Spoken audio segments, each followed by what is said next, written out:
को अभाज्य गुणनखंड में दिक्कत है तुमको? अगर है तो फिर से बताओ, हम फिर से 156 का समझाएंगे। ठीक, आ गया समझने? तो अब तुम जाओ बैठो। अब और किसी को नहीं समझ आया हो? चलो अब 156 का देखो जिसको नहीं समझ में आया।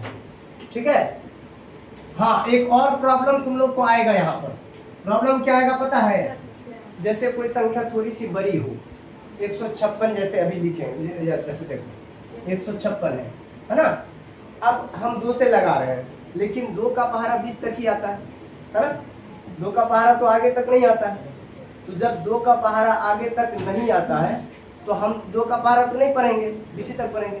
तो अब प्रश्न ये उठता है कि अब कैसे समझें कि यहाँ पर 2 से लगेगा या नहीं लगेगा, है ना। ये सबसे बड़ा क्वेश्चन होता है।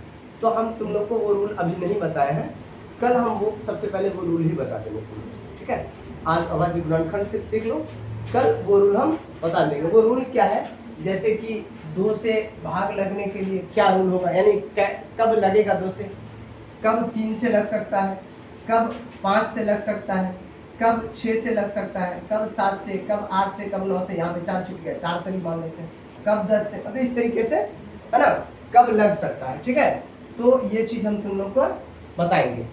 क्लियर हुआ? तो फिर और पूरी तरीके से क्लियर हो जाएगा। लेकिन अभी तत्काल कम से कम 2, 3, 4 तक का तो पहाड़ा सबको पता ही होगा। तो उस आधार पर थोड़ा मोड़ा इसको समझो कि अभाज्य गुणनखंड निकलता कैसे है ना। हम किस संख्या से लगा सकते हैं और किस से नहीं लगा सकते हैं। क्लियर हो रहा है यहाँ तक? अब ध्यान दोगे आगे। तो 156 का जिसको नहीं समझ में आया सिर्फ वही हाथ उठाओगे। अभी जिसको आ गया है वो हाथ नहीं उठाएगा। किस किस को आ गया है समझ में? आ गया है सबको? और किसको नहीं आया है?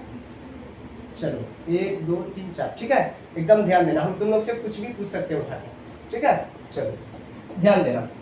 बताओ इसका अभाज्य गुणनखंड निकालना है। तो अभाज्य गुणनखंड निकालने के लिए सबसे पहले कितना से लगाएंगे?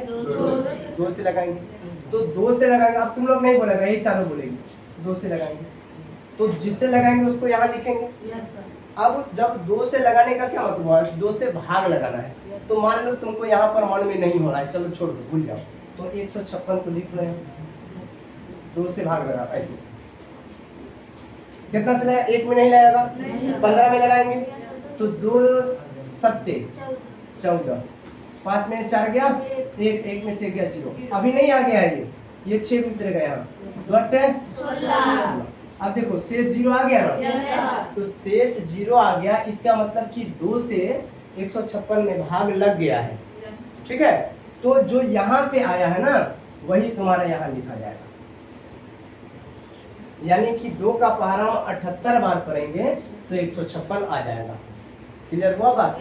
इस तरीके से भी बना लो तुम, कोई जरूरी नहीं तुमको मन में बनाने की। ठीक है, चलो अब देखो, अब फिर 2 से यहाँ लग। अब देखो, अब ये भी चीज है कि अब फिर 2 से लगेगा कि नहीं, ये भी तुमको डिसाइड करना है।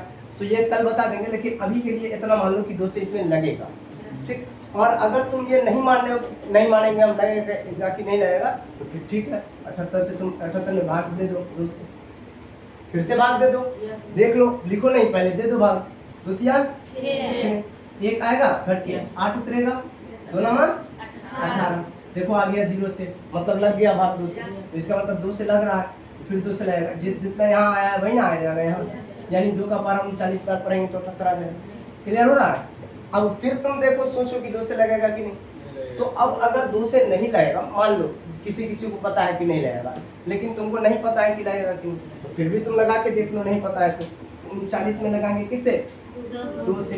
तो 2 इकाई 2, 1, अब ये 9 उतरा है 19, 2 नंबर 18, है ना। अब 2 दाई 20 हो जाएगा, 19 तो नहीं आएगा। तो यहाँ आ गया 1, यहाँ 0, शेष पर 0 आया? नहीं आया। तो शेष 0 नहीं आया, मतलब 2 से नहीं लगा। तो नहीं लगा तो नहीं लिखेंगे। अब तो अब 2 के बाद कितना आता है? 3, और 3 भी अभाज्य है, तो 3 से भी लगाएंगे। 3 से लगाएं, 3 तिया 9, सॉरी 3 इकाई 3, हाँ उसका 3 तिया 9, 13 आ जाएगा ऐसे ही। ठीक है, तो 13 3 39, ये तो पहाड़ा में ही आता है, 3 के पहाड़ा में 13 आ जाएगा। ठीक है, उसके बाद अब 13 से फिर यहाँ लगाएंगे, 1 आ जाएगा। अब 13 से डायरेक्ट क्यों लगा दिए? क्योंकि हमको पता है कि 13 अभाज्य संख्या है, तो सीधे इसमें 13 से ही लगेगा। और 1 से हम लगा सकते हैं, लेकिन यहाँ नहीं लगाएंगे। क्यों? क्योंकि 1 अभाज्य भी नहीं है, अलग तो भाज्य है। निकालना है सिर्फ अभाज्य गुणनखंड, है ना। बात समझ में आया? तो अब इसमें अभाज्य गुणनखंड कौन कौन हुआ? 4 को। क्या एक अभाज्य गुणनखंड है? नहीं है। क्या अब भी किसी को दिक्कत है? अब इससे हमको नहीं लगता है कि इससे अच्छी तरीके से और हम समझा पाएंगे तुम लोग। ठीक है, कृष्णा बन जाएगा अब? पक्का बन जाएगा? चलो, तो अब तुम लोग ना क्वेश्चन लिखो जो तुम लोग को घर से बना के लाना है, किताब से लिखना है, किताब में है तुम्हारे। अब आज से तुम्हारा मैट्रिक का शुरू हो जाएगा। और सुनो, हम जो भी बेसिक तुम लोग को यहाँ पे पढ़ाएंगे ना, ध्यान दो इधर, किताब का ही क्वेश्चन लिख रहे हैं यहाँ पे हम। 1.2 का पहला क्वेश्चन, पहला में 5 है, वो हम 5 दे रहे हैं। और सुनो, पहले सुन लो, उसके बाद लिखना, हम लिख देंगे यहाँ। 8.2 नहीं, 1.2 1.2 सुनो, पहले सुन लो। देखो, अब हम जितना भी बेसिक पढ़ाएंगे ना तुम लोग को, वो सारे बेसिक को हम उसी टाइम में 10वां वाले मैथ से लिंक कर देंगे। और उसमें करेंगे क्या कि जैसे अभी गुणनखंड बताए, तो 10वां में गुणनखंड है तो वो अभी रिवाइज करवा रहा है ना, बनवा रहा है ना, वैसे ही इसके बाद जो 10वां में जो संख्या है, मतलब जो भी क्वेश्चन है, उससे रिलेटेड जो बेसिक बनेगा वो बेसिक पढ़ा के सीधे हम 10th वाले मैथ से कनेक्ट करेंगे और 10th वाला क्वेश्चन तुम लोग से सॉल्व करवाएंगे। जैसे अभी जो 10th में 5 क्वेश्चन है अभाज्य गुणनखंड, इसमें से कुछ तुम लोग को बन जाएगा, कुछ में दिक्कत होगा। वो दिक्कत इस वजह से होगा